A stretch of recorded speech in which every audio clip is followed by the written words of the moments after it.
Apple's MacBook Pro with Retina display is one of the most powerful and portable laptops on the market, and its screen's pretty nice too. But in today's episode of Cracking Open, I'll show you why it's also nearly impossible to upgrade, a real pain to work on, and lacks what many consider an essential Pro feature.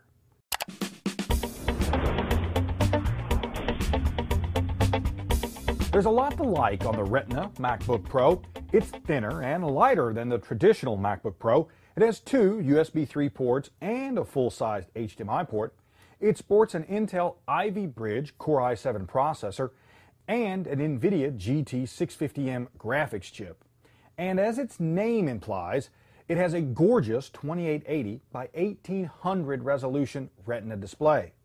Unfortunately, as I mentioned in the intro, all of these positives are offset by some serious negatives. For starters, this is the first MacBook Pro with pentalobe case screws. You know, those annoying tamper-resistant screws used on the MacBook Air and iPhone 4S? Apple doesn't want you inside this machine, and once I popped off the back cover, I saw why. Unlike the standard MacBook Pro, which is designed to be upgraded and serviced by you, should you so choose, the Retina MacBook Pro isn't. How so? Well, let's start with the battery. Instead of being a single removable unit, each cell is glued to the machine's case. This makes the battery nearly impossible to remove without damaging it or the components underneath. It also means you can't get to the components under it, like the trackpad. The situation doesn't really get any better when we look at the motherboard. There's a proprietary solid-state drive, which means you won't be able to swap it out for a larger, third-party one, and the RAM is soldered to the motherboard, so you won't be upgrading that either.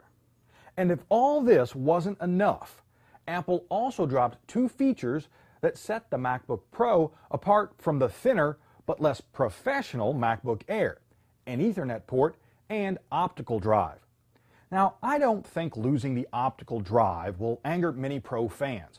I have an optical drive on my 2011 Pro and can't remember the last time I used it.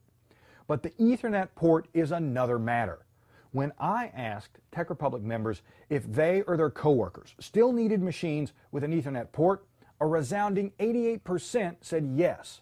Sure, you can use a Thunderbolt to Ethernet adapter, but that's one more thing you need to buy and carry. Honestly, this new machine is more like a MacBook Air than a MacBook Pro, and as such, you'll need to plan your purchase carefully. It may be pricey, but make sure you buy all the RAM, storage, and processing power you'll need for the life of the machine. Now, as of this taping, Apple still sells traditional 13 and 15-inch MacBook Pros, Ethernet ports, optical drives, and all.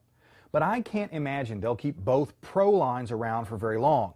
Once the price of solid-state drives and the Retina display are low enough, all MacBook Pros will probably look like this one, at least until all that hardware will fit into an Air.